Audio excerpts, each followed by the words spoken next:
বাবা, বাবার কথা কি বলবো? বাবা তো প্রতিদিন চাকরি ছেড়ে দিতে চায়, প্রতিদিন।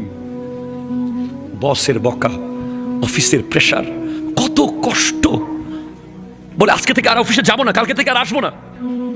আবার বাসায় এসে দেখে ছেলের পরীক্ষার ফিস, মেয়ের বিয়ের সামনে, ঘর ভাড়া, বিদ্যুৎ বিল, পানির বিল।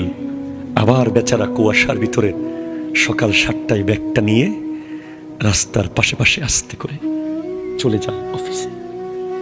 মা 10 মাস 10 দিন পেটে রাখে, বাবা 25টা বছর ব্রেইনের ভিতরে ঢুকিয়ে রাখে।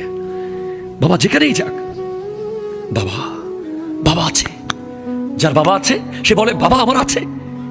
কেউ আপনাকে একটা থাপ্পড় মারলে কেউ কথা না বলুক, বাবা এসে বলবে বাবা রে আমি তোর বাবা আছি তো।